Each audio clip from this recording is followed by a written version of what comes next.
The bribery allegations against some judges and magistrates by Anas Arimiyao Anas have taken an interesting twist as some of those implicated are taking legal actions to protect themselves. Several suits have been filed mainly to stop the impeachment process against these judges or stop the public broadcast of a video showing 34 of them allegedly taking bribes.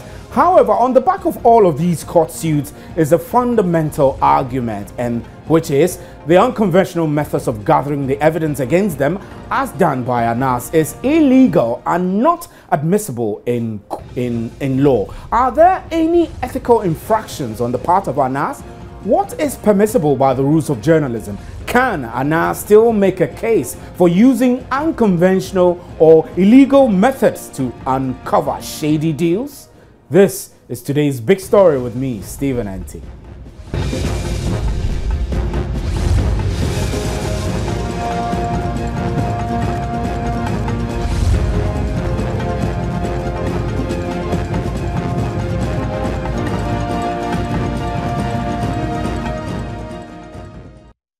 Justice Paul Derry has sued Anas Arimiyao Anas and his Tiger team, seeking several reliefs, including an injunction against broadcasting his widely publicized video showing 34 judges allegedly taking bribes. Earlier today, Anas was due to be cross-examined by those judges captured in the investigative video, but the cross-examination was postponed.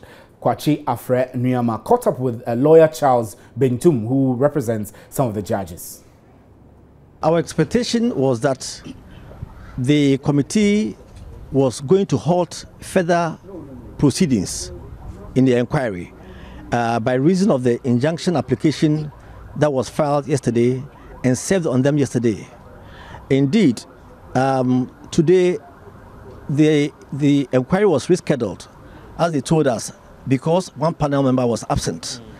Nevertheless, I informed the committee that we have filed an injunction and we don't expect them to proceed.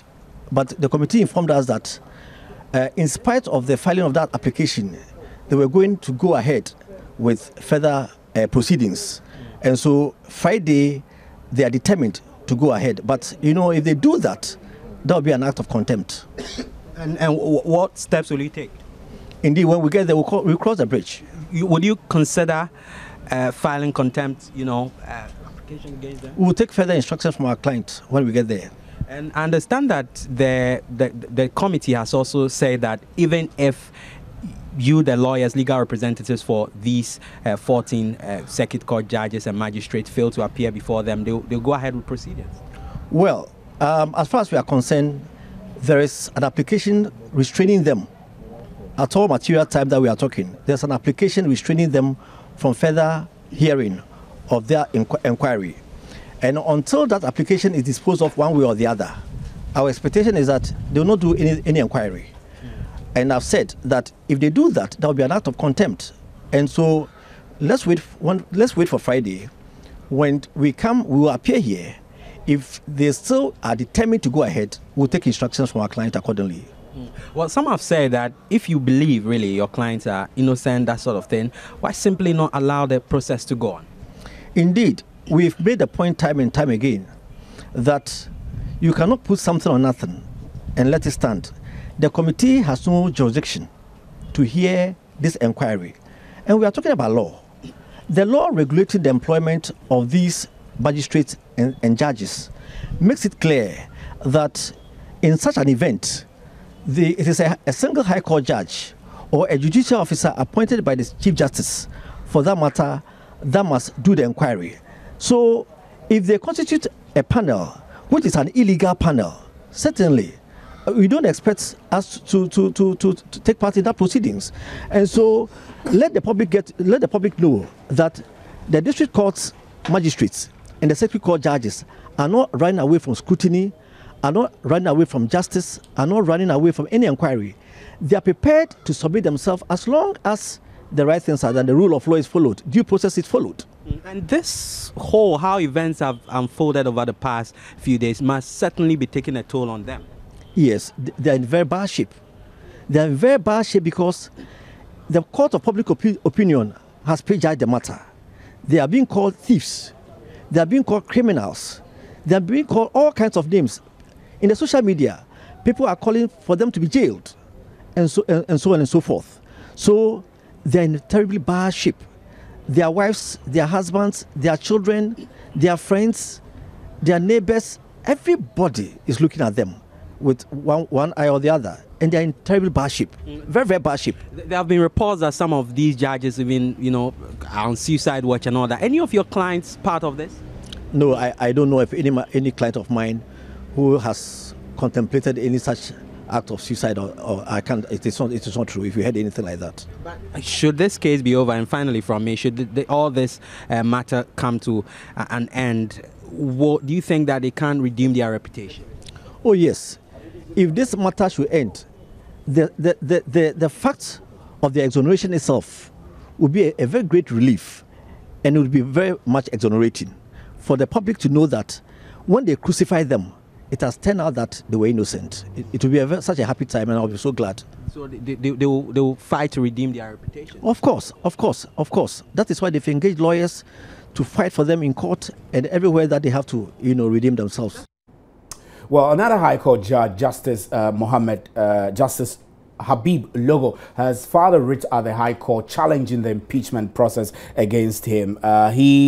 Justice Logo, is making key demands. He's making a total of 10 reliefs, and I'll quickly read through them. He wants one, a declaration that the purported audio-visual recordings and transcripts in which Anas Arimiyao and the rest, he has cited Anas as a Tiger Eye team, the Chief Justice Georgina Wood and Attorney General Marietta Briopong as defendants. So he's making a declaration that the purported audiovisual recording which the plaintiff was allegedly captured in is unlawful, and the same amounts to entrapment, and also making a declaration that the directive given through the third defendant for the second defendant to use the audiovisual recordings and transcripts as a basis to commence impeachment proceedings pursuant to the said directive is equally null and void. And then I'll skip through and I'll read that an order of perpetual injunction restraining second and third defendants from relying on the said audio-visual recording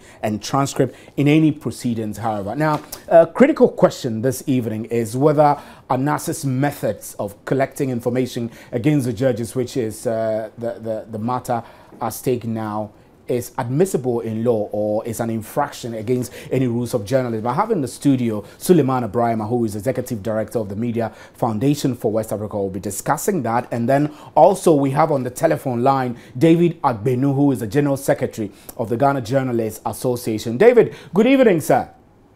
Good evening. I know. Thank you for having me. Thanks. I know you are very busy, so quickly I'll run through this so that we can let you go. There are questions over whether Anas's methods, he himself has described those methods as unconventional. Are these methods acceptable when it comes to ethical journalism? Thanks for having me, and I greet all your panelists in the studio. It will be difficult to answer this question with a answer by saying yes or no, because this is a entirely new area that Anas is tackling, because of the profession clearly states what you can do and what you cannot do when you are taking information for public. It tells you how you can collect information, the manner in which you can collect it, and you must also respect those you are from and not infringe either on their privacy or their rights. Yeah. Now, as we come to the way Anas is collecting information, even though it's agree that when a journalist is collecting information that is out of public interest, some of this undercover operation to get the information for the public. I don't know legal, because ours is ethical judgment. But the legal standing of what he's doing, I will not be in a position. That's right. I mean, what we wanted to do is just to weigh that that method against the ethical methods that in journalism. I mean, I do know that if you're collecting information using secret means to collect information, which appears to be invading the privacy of the person you're investigating, that actually cannot be accepted in a law court, you know. But this is not a law court, and also there are those who are arguing that if he had not gone undercover or done secret recordings, etc., we would never have found out about some of the shady deals that took place. Yes, I agree. And those who make those arguments are legitimate positions they hold. But if we want to go strictly by the GDA Code of Ethics, we also have the article that talks about you not collecting information through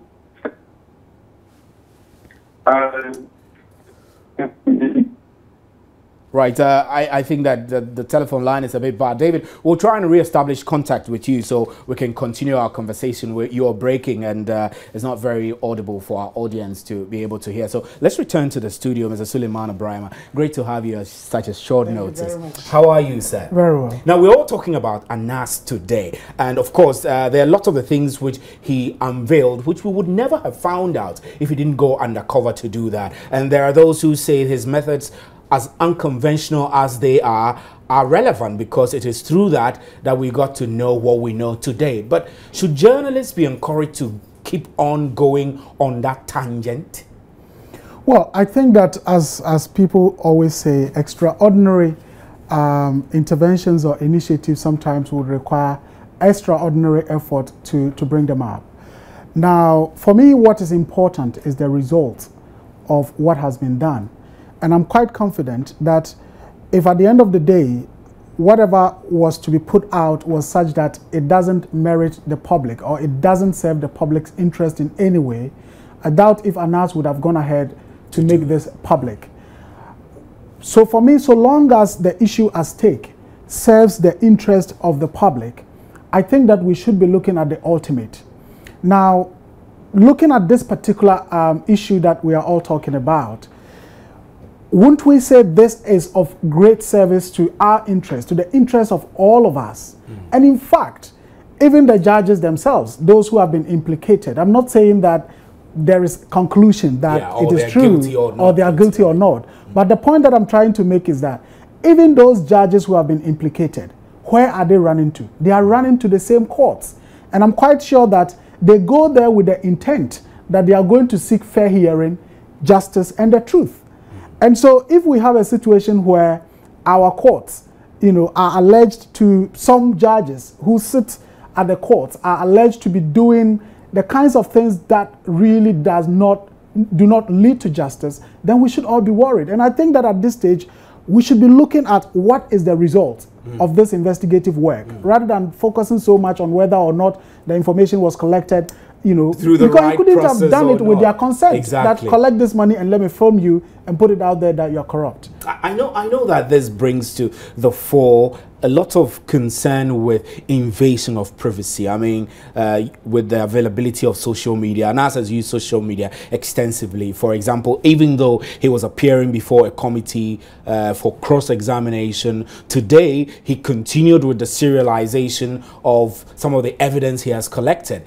He put out Justice Derry's information out in the open, the interactions that went on, the negotiations that went on, the 11,000 Ghana cedis bribe that he's supposed to have given to his middleman, kind of, who actually was greedy in all of this and took the large chunk of it. But I mean, key issue is that with social media, shouldn't journalists be a little more circumspect in in bringing to the public sensitive information of this nature? Well, I know very well that some of the issues are before our courts, so there is a limit as regards what one can say, what one can discuss, and conclusions that one can make. But look, I think that journalism has its own predefined barriers and conditions that within which it should be practiced. And one of the things that our constitution frowns on is the issue of censorship. Yeah. And therefore, journalists who do their work determine how they want the issues to come up. And once they come up and you feel you are indicted, you are affected, and you think that they did their work inappropriately, you go to court. In which case, I think these judges think Anas didn't do the right thing. You go to court. And I'm sure that fair hearing is what is going to happen at the court. And we wouldn't have a situation where somebody will cry foul that, well, I believe maybe something went on and so on and so forth. Mr. Suleiman Barima, I know you have to go quickly, but would you say or encourage journalism in Ghana to still continue in the line of analysis methods? We still need more analysis in our systems, despite the fact that he himself actually acknowledges that his methods are not normal, they are unconventional. Do we need more analysis? Well, first of all, I think that, yes, he uses unconventional means to discover unconventional stuff. So we have to look at both situations. I think that in as much as we would say, look, we want journalism that employs conventional means, we should also be saying that we want duty bearers and people in positions to do the right thing. I'm sure that if we are all convinced that those in positions are doing the right thing, we would always employ the conventional ways of trying to get information. But so long as things are going on in ways that conventional methods cannot help reveal what is happening to the public, unconventional methods would be appropriate. Now, before you go quickly, I know that you have raised concerns about the delay in the presidency taking action on the issue involving Stan Dogbe and his attack on the GBC reporter. What do you want? Well, I think that we want what the law says to be done. And we're talking here about justice, we're talking about issues of corruption and so on and so forth. All that we are pushing for, or all we are saying is that, look, nobody is above the law in this country. When people infringe upon the law prescribes what should be done. And we shouldn't have a situation where somebody steals plantain in the village and they are taken to court and jailed, and somebody sits in Accra because they are working at the powerful office, or they think they are very powerful, can commit all manner of crimes and go scot-free. So we are saying that we think the president shouldn't allow for an impression of impunity to be created, that when you are around the president, you can do anything and go scot-free. And we've also said that we think that what GBC has done is a betrayal of what a media organization should do to inspire confidence in their journalists and to demonstrate that it is committed to the protection and safety of their journalists. So we look up to the two institutions to do the right thing. Right, thanks very much. Mr. Suleiman Barima is the Executive Director of the Media Foundation for West Africa. We'll move into other discussions, but I'll quickly read through some of the key points of Justice Logo's declaration. I said that he was seeking 10 major reliefs, and one of the reliefs involve a declaration that the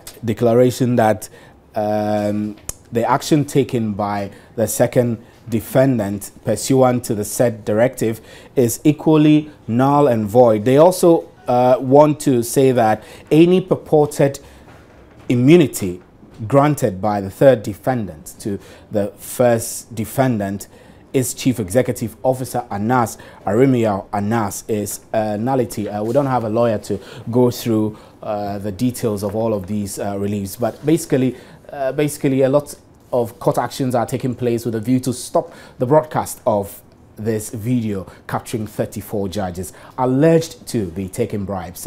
We'll take a break here, and when we'll return, we'll jump into something else. Do stay.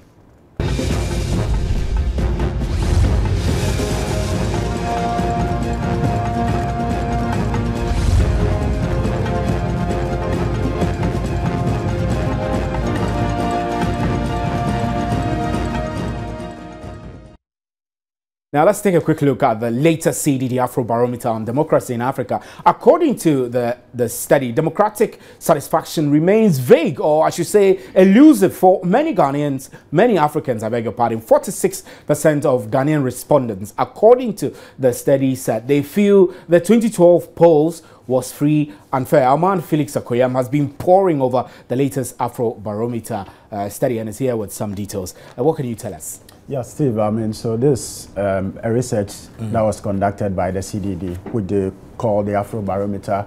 It was a study that was done in 28 countries, basically to examine how people in these African countries feel about the democracy in their respective countries. I mean, and the conclusion they are making is that not many, I mean, majority of Africans do not feel that we are really practicing democracy to its fullest.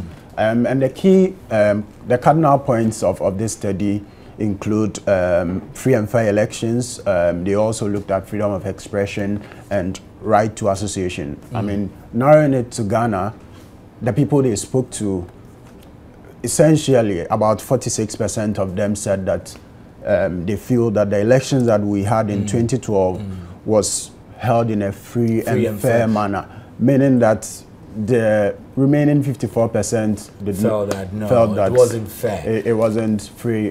So mainly, I mean, I know that this survey was released today. Were there any reasons, specific reasons for the timing? Today too is International Democracy Day, and so the CDD thought it wise to release it today. I mean, since it borders on democracy, rule of law, and governance in general. Yeah. Right. So earlier, Felix spoke to, John, you spoke to some executives of the CDD about this Afrobarometer survey. Let's watch. One of the main objectives of Afrobarometer is to give a voice to the ordinary Ghanaian or ordinary African. So today happens to be the International Day for Democracy. We have several surveys that we have conducted. And so on this day, we just decided to put out what Africans think about how democracy works in each of the countries that they are in, and whether or not they are satisfied with democracy. The dispatch that we sent out, we put out key indicators and what people, for example, said. So in Ghana, there was a question that we asked, how did you think, or do you think that the last general election was held free and fair? And majority of people said no. They perceived that the last election was not free and fair. 47% said. 46% said that. So a majority of people think that the last election was not free and fair. Now, if you are a government and a majority of your people that you are in power to serve perceive that the last election that was held wasn't done properly, or it wasn't done the way it was supposed to have been done, then it means you have a challenge. Do you get it? And people just don't get up and form their own perceptions. You can't just get up in the morning and say that this person is that or this institution is that. You may have been exposed to something that you heard of that institution, your experience, something that you saw or witnessed. But and do we know the reasons why? I mean, what were some of the reasons these people gave, I mean, for saying that they don't think the elections were, I mean, free and fair? Specific reasons, I can't give that now, but there are so many factors that goes into perception formation. And so it could be that the person, for example, weren't allowed to go through the process, and so he or she think that the process wasn't fair. Right, so that was the coordinator, communications coordinator of the CDD. So, Felix, I know a lot of African countries were surveyed. So, what was the performance, Ghana, compared to the rest of the countries in Africa which were surveyed? Generally, if you look at it, Ghana, it's in a good position compared to other African countries that were surveyed. So I mean, a lot of people felt that they were satisfied with our democratic process than in other African countries. Because obviously you have countries like Zimbabwe here, Swaziland, which is obviously a monarchical state, is also here. So most of the African countries here, I mean, Ghana, performed better than these countries. But the key point, or I mean the main point that the CDD is making out of this research is the fact that not many people feel that we are really, you know, experiencing what we ought to experience out of our democracy. And the sense people are getting is that we are not really benefiting. We need to do more with our democracy than what we're experiencing now. Right, Felix, we're grateful for your time on today's Big Story. I'm afraid that's where we'll finish today's Big Story. Thanks for staying with us. Good evening and enjoy the rest of our programs.